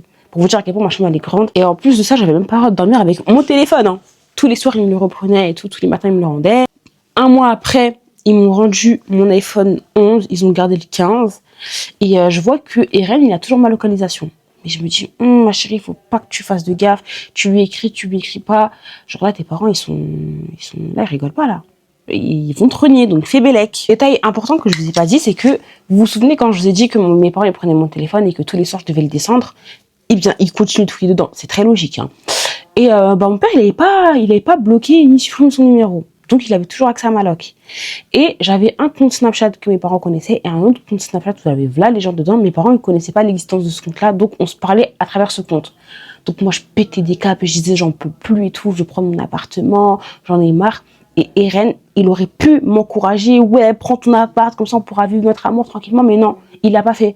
Il me disait ouais, réfléchis bien, c'est pas une décision à prendre à la légère. Moi, quoi que tu feras, bah, je serai derrière toi, mais j'ai pas envie que si tu prends ton appartement, on dise que c'est à cause de moi que tu prends ton appartement, que je suis une mauvaise influence et tout. Puis il m'a dit que dans tous les cas, il me prendra en charge parce que si on se mariera, bah, je paierai rien. Mais si je choisis mes parents, c'est mieux qu'on arrête notre relation parce que ça ne marchera pas. La relation ne marchera pas et en soi, il a raison. Parce qu'en vrai de vrai, là, c'est soit mes parents, soit lui. Ça peut pas être les deux. Bien évidemment que j'ai choisi mes parents. Je suis désolée. Donc, je lui ai dit, ouais, j'ai bien réfléchi, j'ai choisi mes parents. Il m'a dit, franchement, je te comprends parce que même moi, si je devais choisir entre toi et mes parents, bah, j'aurais choisi mes parents. Chose qui est très, très, très, très, très logique. Et voilà. Hein. Donc, après ça, on revient à quand je reprends mon téléphone. Je vois qu'il a encore ma localisation. Donc, ce que je fais, c'est que je supprime son contact. Et là, il m'envoie un message. Il me dit, ouais, pourquoi tu supprimes ta loc et tout, t'as repris ton téléphone et tout. Je dis, oh. Donc tu me pistais, enfin c'est quoi? Je pense qu'en fait tous les jours il était en train de regarder ma loc ou je sais pas. C'était la fin entre nous, mais je savais pertinemment que c'était pas fini. Parce que notre amour il était... Ah là là... C'était chaud, c'était froid, c'était tendu, c'était toxique, c'était notre amour, c'était notre histoire en fait. Donc je savais au fond de moi que c'était pas fini. Genre, je sais que je vais plus jamais aimer quelqu'un comme lui je l'ai aimé. Donc moi après ce message, je décide de le bloquer parce que franchement, je savais que j'allais facilement retomber dedans. Après que je l'ai bloqué, je refaisais que de recevoir des appels en masqué. Je savais que c'était lui. Des numéros que je connaissais pas. Il prenait les numéros de ses potes pour m'appeler. Il m'appelait en masqué. Jusqu'au point où il prenait le numéro de sa mère, parce que j'avais dans mes contacts, pour m'appeler. En fait, le gars, je croyais qu'il était devenu fou. Mais j'étais en mode, mais on avait convenu d'un accord, non? Les gars, là, on arrive à la partie qui me fait le plus mal. C'est qu'en fait, après cette séparation, j'étais dans un goument, les filles. Je pleurais tous les soirs. J'avais maigri, j'étais pas bien. En fait, cette année, elle m'a mis une sacrée claque. Je perds mon grand-père, le stage, c'est n'importe quoi. Je rencontre un mec hyper toxique, je change du tout au tout. Et là, maintenant, vous savez quoi? Mes parents décident de me faire un mariage arrangé. Donc, en plus du goument, je dois gérer un mariage arrangé. Je sais pas si vous vous rendez compte. Et le pire, c'est que je peux même pas dire que c'était un mariage forcé parce que j'étais d'accord. J'étais d'accord parce que je savais que ma relation avec Eren, elle allait me mener à nulle part. Je savais que c'était pas un homme pour moi, mais malgré ça, je l'aimais à en mourir. C'était lui et personne d'autre. Encore aujourd'hui, je sais même pas si je vais pouvoir aimer comme lui, je l'ai aimé, les filles. Et quand mes parents, ils m'ont dit, ok, ma chérie, bah, on va te marier avec Ismaël. C'est avec Ismaël, du coup. Ismaël, si vous vous souvenez bien, le Tunisien, que ma mère me forçait à me présenter et tout, elle voulait forcément que ce soit son gendre et tout. Bah, mes parents, ils se sont dit, lui, au moins, il est bien, il a une bonne situation, il t'insulte pas, il te respectera, il y aura pas d'insultes. Et j'ai dit, ok. J'étais tellement désespérée que j'ai dit, ok. Donc, je peux même pas dire que c'est un mariage forcé, c'est un mariage arrangé. Et c'est comme ça que le 30 décembre, on décide de faire le halal. Et je réalise pas, en fait, je réalise pas parce que, vous savez, pour nous, le halal, c'est les fiançailles. Alors que, en mon humble avis, le halal, c'est le plus important parce que tu es marié aux yeux de Dieu. Mais comme on n'avait pas encore fait la mairie, je réalisais pas encore, je minimisais. Vous allez voir tout ce que je vais faire après mon mariage. Je réalisais pas parce que pour moi, j'étais simplement une fiancée. Je réalisais pas que j'étais vraiment mariée aux yeux de Dieu, que c'était mon mari et pas un simple fiancé, vous voyez. Et on se marie. Et je réalise pas que je suis mariée. Les gars, je suis la femme de quelqu'un. Et en même temps, il y a cet ex que j'aime en mourir. C'est-à-dire qu'il fait un comeback, je dis oui. Je te suis, capitaine. Bon. Les jours passent, j'essaie de faire connaissance avec Ismaël et je me dis, mais putain, qu'est-ce que t'as fait? Je réalise que j'ai fait une erreur monumentale. Je suis mariée avec quelqu'un que j'aime pas, je me fais du mal et en plus de me faire du mal, je fais du mal à lui parce que je suis avec lui mais je l'aime pas. Et je compte pas l'aimer parce que maintenant l'amour me dégoûte, les hommes me dégoûtent. Enfin, je suis pas encore bien dégoûtée. Vous allez voir que je serai dégoûtée après par rapport à ce que je vais apprendre, comment j'ai eu mon déclic. Mais c'est méchant ce que je suis en train de faire. Je suis en train de nous blesser tous les deux. Et je me rappelle que ce soir-là, j'ai pleuré, j'ai parlé des heures avec Dieu. Je disais, Rabbi et tout, aide-moi et tout. Ah, mais comment je me suis retrouvée dans cette situation? Non, franchement, j'étais trop mal. Et je priais pour Eren, je disais, Dieu, mets-le dans la droiture, fais qu'il arrête de boire, en gros, fais qu'il soit bien, quoi. Et vous savez quoi? Même pas le lendemain ou 2 jours après, devinez qui m'ajoute sur les réseaux. C'est Eren. Moi, j'ai vu ça comme un signe. Attends, il y a 2-3 jours, j'étais en train de pleurer sur mon tapis, je demandais à Dieu de te guider. Toi, tu m'ajoutes. C'est qu'en fait, toi et moi, c'est pas réellement terminé. Et je vous jure, j'étais la plus heureuse du monde. Parce que je vous jure, j'étais trop contente. J'étais tellement heureuse. Et donc, on recommence à se parler. Donc oui, je suis mariée et à côté, je reparle à mon ex. Je réalisais pas que c'était une dinguerie ce que je faisais. Je réalisais pas que j'étais en train de commettre l'adultère. Mais j'étais juste heureuse, en fait, de ce que j'étais en train de vivre actuellement. Après des semaines sans qu'on se parle et tout, qu'on soit bloqué, que chacun fasse sa vie de son côté, ils me rajoutent et on reparle. C'est reparti comme en 45. Plus mes parents, étant donné que maintenant j'étais mariée et que je leur avais dit que c'était fini avec Eren, ils me faisaient un peu plus confiance. Ils me faisaient un peu plus confiance, je pouvais plus sortir, prendre la voiture, mais fallait pas que j'abuse non plus parce qu'à tout moment, contrôle. On s'ajoute, je décide de l'appeler, on parle et là il m'annonce qu'en gros... il s'est mis avec quelqu'un, ça faisait 2 mois je crois déjà qu'on était séparés. Il me dit qu'il s'est mis avec quelqu'un. Au début je réalise pas trop, mais il me dit qu'il s'est mis avec une meuf parce que lui il fait de la dépendance affective, il a toujours besoin d'affection. Il me dit oui, je me suis mis avec elle pour t'oublier, je faisais que penser à toi et tout, j'ai très mal vécu notre séparation, patati patata. Mais moi je lui dis pas que je suis mariée, pas du tout. Et ça me faisait mal, mais je réalisais pas, du coup j'étais en mode, je sais qu'on s'aime, donc vas-y, je sais qu'elle est juste là, vas-y pour me remplacer en vrai. Il me dit oui, elle est pas comme toi. En fait, c'est un peu mon opposé, la meuf. Je la connais personnellement parce qu'on a des amis en commun. Elle est pas voilée. Il me dit que oui, elle et moi, on s'insulte pas. La relation, elle est pas comme avec toi. Je sais que c'est toi que j'aime, patati patata. Il essaie un peu de me chambouler. Moi, j'y ai cru, bien évidemment. Si je savais. Je me suis un peu trompée dans la chronologie, mais ça, c'était juste quelques jours avant mon mariage qu'il a refait un comeback.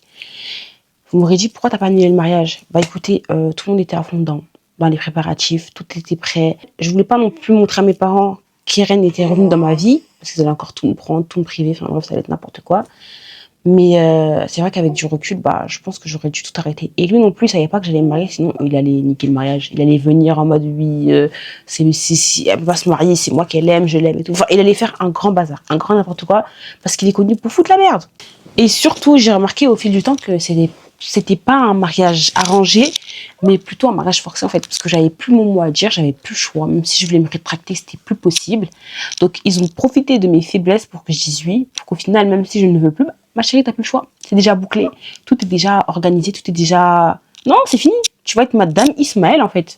J'ai même essayé d'en parler en disant oui, je ne veux plus de ce mariage, c'est pas ce que je recherche, je l'aime pas Ismaël, j'ai besoin d'un mec qui m'insulte, j'ai dit ça.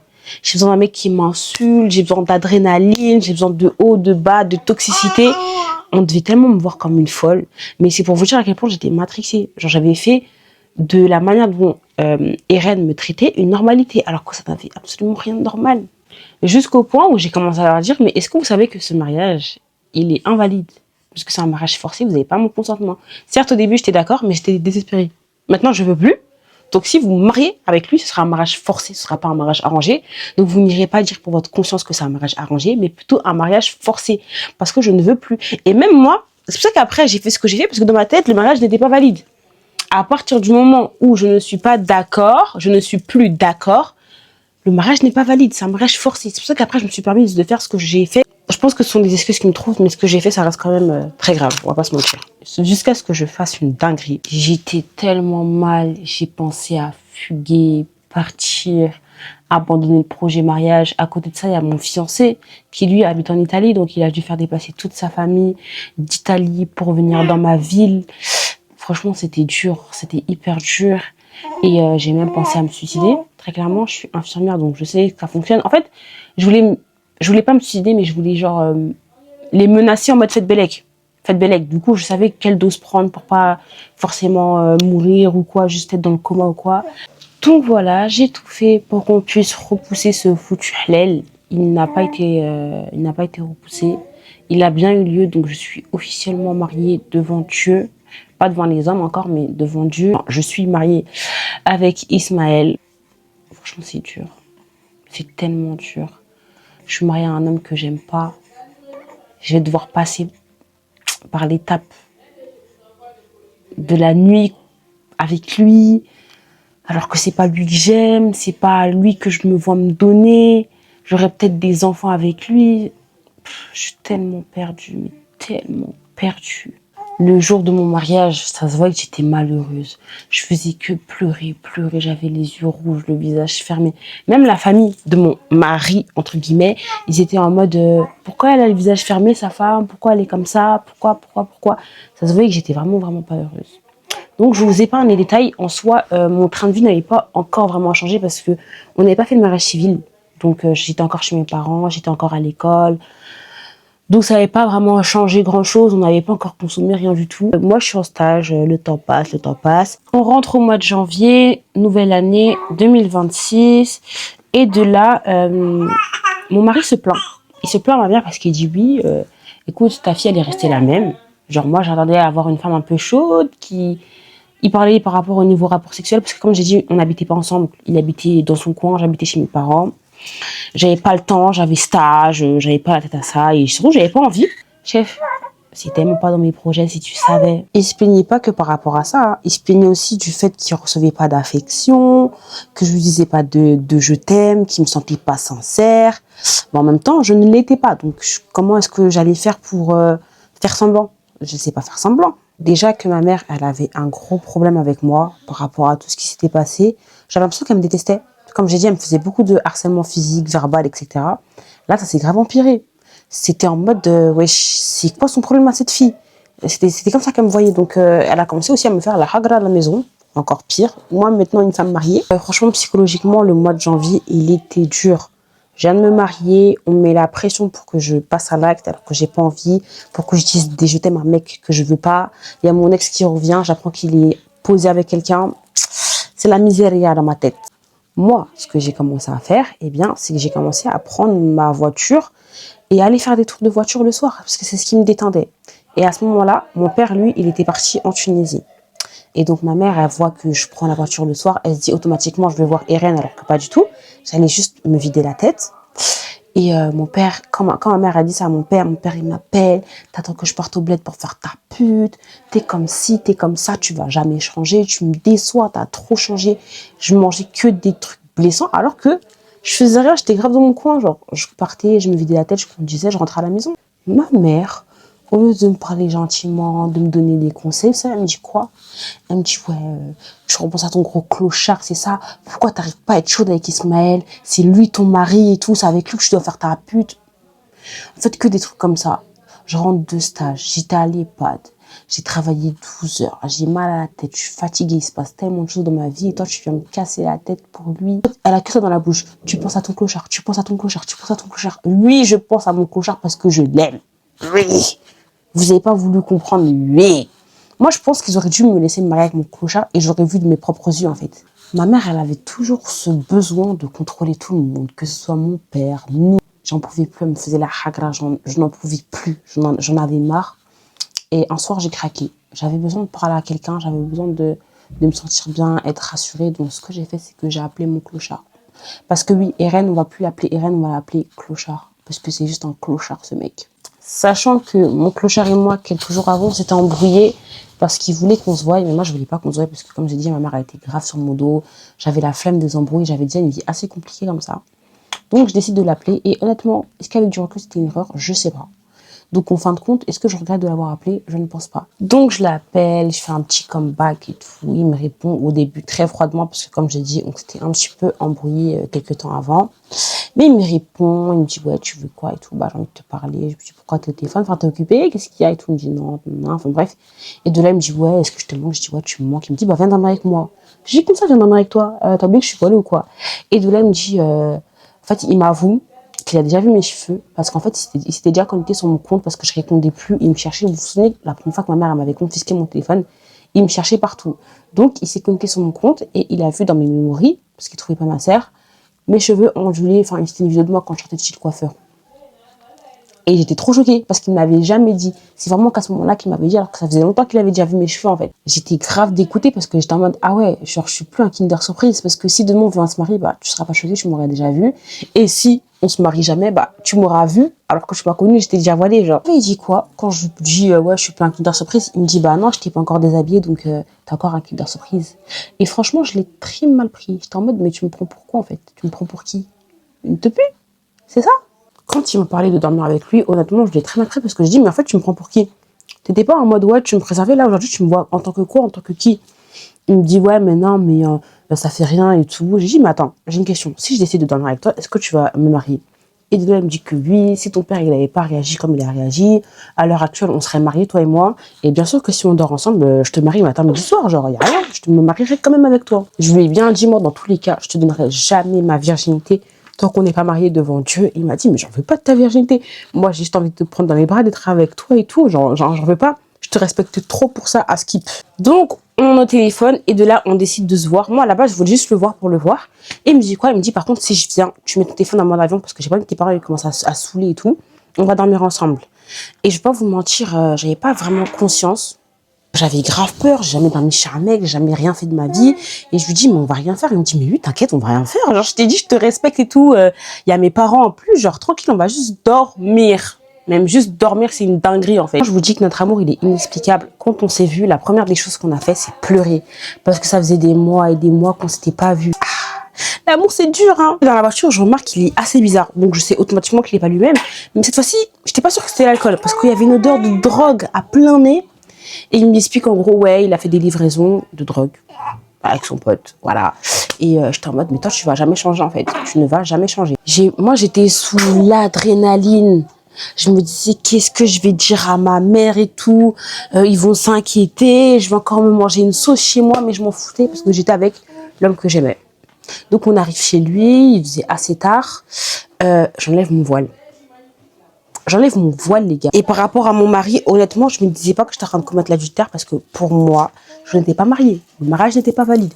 Donc, j'étais ni en train de tromper mon ex le turc, ni en train de tromper mon mari le tunisien. Moi, si ça tenait qu'à moi, j'aurais au moins gardé mon bonnet. Mais bon, tant qu'à faire, j'ai enlevé mon voile. Il faisait archi chaud, j'avais la couverture. Il s'est rien passé. Genre, on a juste dormi. Je faisais des papouilles. Enfin, voilà quoi. Pas trop rentrer dans les détails, mais c'est déjà une dinguerie.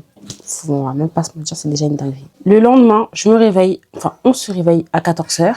Sa mère, elle nous voit, et elle me salue, elle me dit salam alaikum, ça va, tu vas bien. Et elle dit à Eren une phrase du genre, oui, la prochaine fois que tu ramènes Sophia ici, c'est une fois mariée. C'était un peu en mode, ouais, je suis pas d'accord avec ce que vous faites en fait. C'est une dinguerie ce que vous faites. Et si sa mère, elle savait que j'étais déjà mariée, je pense que ça aurait été encore pire. Je peux vous dire que quand je suis rentrée chez moi, ma mère, elle m'a fait ma fête. Elle m'a fait ma fête. Au début, elle était grave inquiète. J'ai jamais vu comme ça. Elle était en mode, j'ai cru t'avoir perdu. Elle est partie à la police, elle est partie à l'hôpital. Elle a cru que j'avais fugué ou qu'il m'était arrivé quelque chose. Et puis après, quand l'adrénaline est redescendue et qu'elle s'est bien rendue compte que j'étais bien vivante, elle a commencé à m'insulter. C'est sûr, t'es partie voir ton clochard. J'ai dit, oui, j'étais avec mon clochard. Oui, j'étais avec mon clochard. J'ai dit, moi, j'en ai marre, je prends mon appartement. Elle m'a dit, ah, bah oui, je sais que t'es capable de prendre ton appartement et tout. Et après ça, jusqu'à ce que mon père revienne du bled, elle m'a coincée. Quand je vous dis qu'elle m'a coincée, c'est que je pouvais plus sortir. Elle se mettait devant le couloir, elle me suivait. Prisonnière. Vous savez, c'est qui Réponse? J'étais Réponse. Honnêtement, j'étais à ça de prendre mon appartement. Je me suis renseignée, mais il fallait des fiches de paye. J'étais en stage. J'avais de l'argent, mais il me fallait des garants. Il fallait plein de contrats. Patati patata. C'était chiant pour avoir un appartement. C'était trop chiant. Ma mère, elle faisait que marceler quand j'étais en stage. Ouais, tu fais quoi? T'es où? Bah, je suis en stage, ma belle. Entre midi et deux, t'es où? Je suis en stage, ma belle. Elle avait tout le temps peur, elle s'inquiétait que je fugue, que je parte. Le temps passe. Avec Irène, on s'est plus forcément vu. On arrive au mois de Ramadan. C'est le mois le plus doux qui puisse exister sur Terre. En fait, tu te repens de tes péchés, tu te rapproches de ton créateur, tu essaies d'être meilleur que le Ramadan dernier. C'est le meilleur mois. Moi, je voulais surtout me faire pardonner de la fornication. Parce que certes, j'ai jamais commis d'acte. Mais je suis partie dormir avec un mec. On a fait des choses. Certes, on ne s'est pas allé plus loin. Mais j'ai quand même dormi avec lui. C'est une dinguerie. Il fallait que je me repente de ça, en fait. Il fallait que je demande pardon à ça. Le temps passe. Avec Irène, on ne s'est plus forcément vu. On arrive au mois de Ramadan. C'est le mois le plus doux qui puisse exister sur Terre. En fait, tu te repens de tes péchés, tu te rapproches de ton créateur, tu essaies d'être meilleur que le Ramadan dernier. C'est le meilleur mois. Moi, je voulais surtout me faire pardonner de la fornication. Parce que certes, j'ai jamais commis d'acte. Mais je suis partie dormir avec un mec. On a fait des choses. Certes, on ne s'est pas allé plus loin. Mais j'ai quand même dormi avec lui. C'est une dinguerie. Il fallait que je me repente de ça, en fait. Et surtout, je commençais à réaliser petit à petit que j'avais commis l'adultère. Parce que techniquement, je suis mariée. Et là, je me dis, mais ma belle, tu t'es mise dans une situation. Est-ce que toi, tu vas pouvoir assumer? J'avais vraiment décidé de me repentir.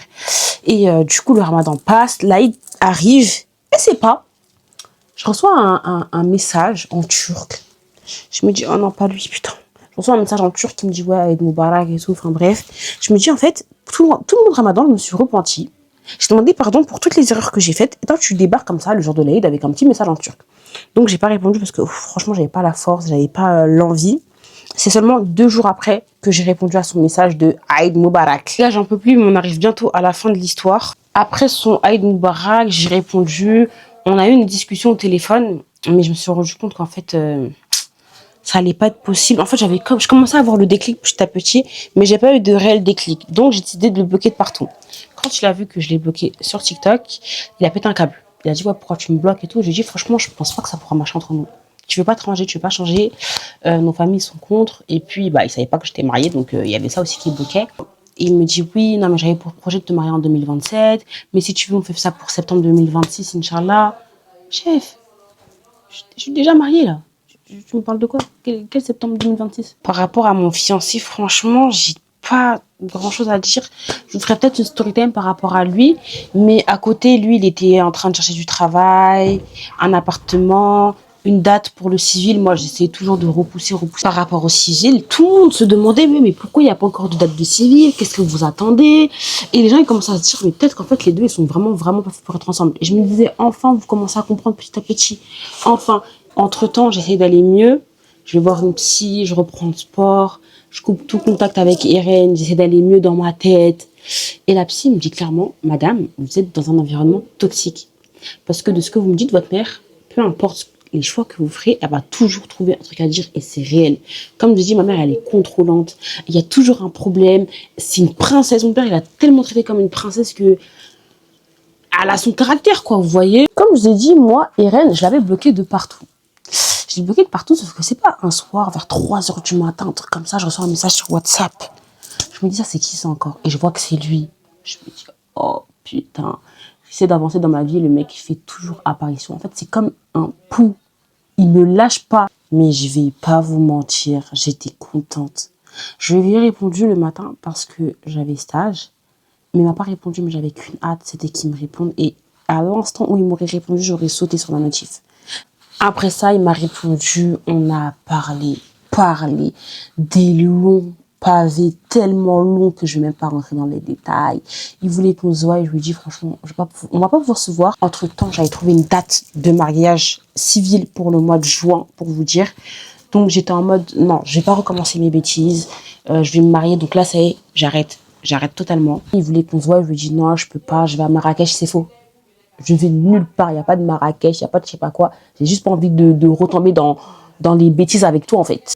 Un soir assez mouvementé, où je devais déposer ma grand-mère par-ci, par-là, aller de ville en ville, on décide de se voir. Mais moi, à la base, si je voulais le voir, c'était pour lui dire qu'en fait, c'était vraiment terminé ce jour-là. En plus, je me rappelle, j'avais du henné dans les cheveux pour vous dire à quel point j'avais pas l'intention de faire ce que j'allais faire. Ce qui se passe, c'est qu'on se voit. Et je sais pas par quel moyen, c'est le piège du shaitan. Je me retrouve chez lui. Sauf que là, c'était comme si sa mère, elle devait pas me voir. Parce qu'il faut pas oublier que quand on s'est reparlé au mois de janvier, il était en couple. D'accord? Mais il me disait, oui, c'est pas sérieux, patati patata, elle est pas comme toi, c'est pour t'oublier. Moi, je savais pas qu'ils étaient encore ensemble. Si je savais. J'étais pas sûre qu'il soit vraiment encore avec cette fille, mais cette fois, c'était trop bizarre. Parce qu'en fait, la fille, déjà, je connaissais tout d'elle. Parce qu'on a une copine en commun qui me racontait des trucs et tout. Je connaissais tout d'elle. Et quand on était ensemble ce soir-là, bon, on a fait des choses. Et je lui disais, arrête. Arrête parce que... Enfin, on a fait des choses, mais on n'est pas allé plus loin. Voilà, je suis toujours fermée en bas. Mais on a fait des choses quand même pas bien. Et je repense à sa meuf. Je disais, oui, arrête et tout. Il y a elle, en disant son nom. Et il s'arrêtait. Après, il recommençait, rebelote. Oui, mais c'est toi que j'aime. C'est toi ceci, c'est toi cela. Et j'étais en mode, mais frère, t'es une meuf. T'as une meuf, en fait. Et tu la trompes avec moi. Mais il savait toujours pas, bien évidemment, que moi, j'étais mariée à côté. Moi, il me donnait envie de vomir. Dites-vous que sa meuf, elle a des problèmes avec ses parents à cause de ce mec. Et je me dis, mais en fait, c'est toi le problème. Tout le monde te déteste, tout le monde a un problème avec toi. C'est toi le problème, tu veux même pas te remettre en question. Genre, à un moment donné, réveille-toi. Même ta meuf actuelle, t'as des problèmes avec elle. T'as eu des problèmes avec tout le monde. Au lieu d'être au téléphone avec sa meuf, il était avec moi dans son lit. Il était avec moi dans son lit. Bref, après ça, je suis rentrée chez moi. Et le matin, j'ai croisé sa mère. Mais sa mère m'avait l'air surprise de me croiser là. Et moi, j'ai pas dit à Eren que j'avais croisé sa mère. Quelques temps après, franchement, je culpabilisais trop. Je décide de contacter sa meuf via Instagram, en mode coucou ma belle, très clairement. Et de là, je lui raconte tout. Sauf le petit détail que la nuit dernière, j'ai dormi avec lui. Je lui ai juste dit qu'on avait zoné, genre ensemble dehors. Elle était en mode, ouais, t'es sûre que vous avez zoné? Parce que j'ai sa loc et tout, je vois qu'il a pas bougé de chez lui et tout. Je voulais pas lui dire qu'on allait dormir ensemble. Je me sentais trop mal et tout.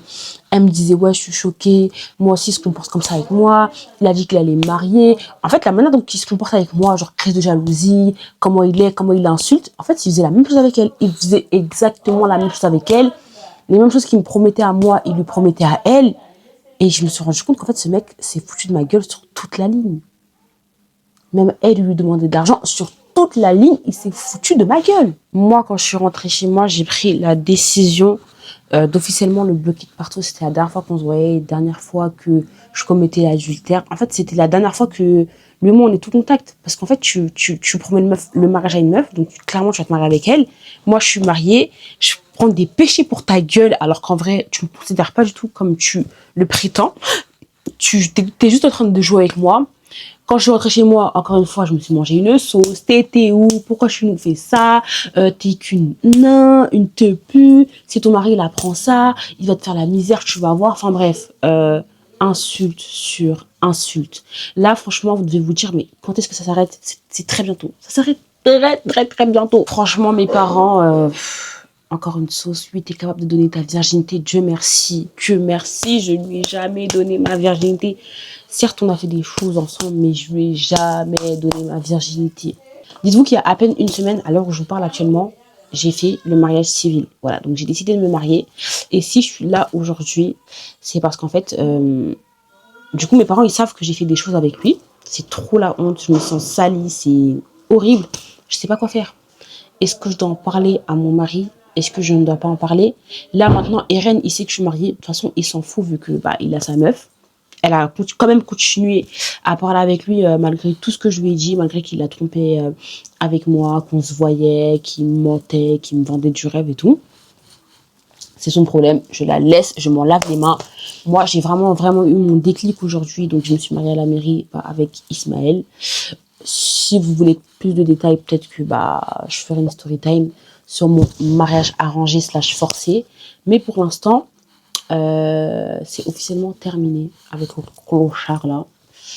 Et voilà. Là, en fait, je sais pas si je dois dire la vérité ou si je dois la garder pour moi. Mes parents me conseillent de la garder pour moi, parce que d'après eux, j'ai trouvé quelqu'un de bien et tout, il va bien s'occuper de moi, etc.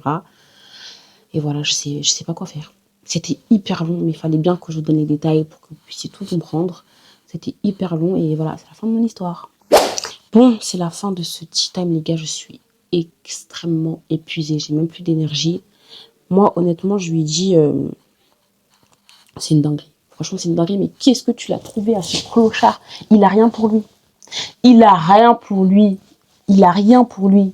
Il boit, il fume, il vend, il est contrôlant. Il te dit enlève ton voile, t'enlèves ton voile. Il te dit démissionne, tu démissionnes. Il t'a même pas marié. Il a même pas eu les coraux de se présenter devant ton père en disant je veux votre fille. Tu trouves quoi, ce clochard? Dieu merci, on va pas s'attarder sur ça parce que en vrai de vrai, elle a déjà eu son déclic, c'est pas ça la question. Mais les filles, même si on dit l'amour rend aveugle, écoutez un peu votre entourage. Tout le monde de ton entourage, tout le monde n'est pas d'accord. Toi, tu fais la bornée, pose-toi les bonnes questions. C'est pas juste une personne par-ci, une personne par-là. C'est tout le monde te dit non. Va pas avec lui, il est pas bien. Toi, tu fais la bornée, tu fais la tête. Tu vois là ça aujourd'hui? Voilà. En tout cas, j'espère que tu as bien retenu la leçon. Et pour toutes celles qui sont dans des relations où tout votre entourage, il vous dit non, non, non, non, non, non, posez-vous les bonnes questions. C'est pas pour rien, c'est pas de la méchanceté gratuite. Moi, comme je l'ai dit, tes parents ne voudront jamais ton mal. Tes parents, ils vont jamais te souhaiter ton mal. Jamais de la vie. Après, bon, de là à se faire un mariage arrangé alors que tu veux pas, ça, je suis pas du tout d'accord. Mais tes parents voudront jamais ton mal, gars. Et puis lui, non, mais franchement, non, il y a des hommes vraiment. Si je m'assois là, je suis déjà assez fatiguée, donc je vais pas venir m'énerver encore, créer des problèmes de tension la nuit là. Je suis fatiguée, je dois monter la vidéo pour demain pour la poster. Je vais pas m'énerver. Et moi, franchement, je suis hyper mitigée entre est-ce que tu dois le dire ou pas. Parce que c'est une dinguerie quand même. Genre, certes, le mariage, t'es pas... Enfin, au début, t'étais d'accord, après, tu voulais plus. Je sais pas d'ailleurs comment vous pouvez juger ce type de mariage, s'il est valide ou non. Mais t'as quand même l'étiquette de la mariée, donc ça reste quand même une dinguerie, tu vois. Genre, là, pour un rien, tu peux niquer ta réputation, celle de ta famille. J'avoue, Mago, moi, je vais pas donner mon avis. Mais est-ce que selon vous, répondez vraiment en commentaire, c'est hyper important. Est-ce qu'elle devrait lui dire ou pas? Parce que moi, en fait, si elle lui dit pas, j'ai peur qu'en fait, Eren, il a un djinn qui se réveille comme ça et qui décide de niquer ton mariage et d'aller dire à ton mari. Et j'ai peur que si tu lui dis, ça nique tout. En soi, je pense pas que, enfin, je pense que tu t'en fous, que ça nique quelque chose ou pas parce que tu l'aimes pas, même si le mariage civil, il a été fait. Mais ce sera plus par rapport à ta réputation, genre, il pourra dire oui, mon ex-femme m'a trompé, elle m'a fait ceci, elle m'a fait cela, c'est elle, Sophia et tout. Enfin bref, je sais pas, c'est très compliqué. Après, comme on dit, ouais, l'amour rend très, très, très, très, très aveugle. Les filles, faites attention à vous. Ça va, vous n'avez pas un grand écart quand même d'âge, peut-être quoi, 4 ans d'écart. Mais les filles, faites attention à vous. Moi, je suis tellement contre les sites de rencontres. C'est tellement rare que tu trouves vraiment l'amour de ta vie, sain et tout. Et puis, j'ai pas du tout aimé la manière dont tu as idéalisé les relations toxiques. Les filles, c'est pas normal de se faire insulter, de subir de la violence. Non, c'est absolument pas normal. Jusqu'à aller en mode, oui, j'ai besoin de ça et tout. L'autre, il est trop platonique. Ma chérie, réveille-toi. C'est de la folie pure et dure. Il n'y a rien de bien dans les relations toxiques. Aujourd'hui, c'est verbal, demain, c'est physique. Donc, on fait attention. On ne tolère pas ce genre de choses. On y met fin. Dès que ça commence, faut pas que ça aille plus loin. Jusqu'au point où tu aimes ça alors que tu n'avais pas l'habitude de ça. Enfin, bref. Là, je parle beaucoup, mais le plus important, c'est que vous l'aidiez. Est-ce qu'elle devrait le dire à son mari ou pas? Dites-nous et je vous fais de gros bisous. On se retrouve dimanche prochain pour un petit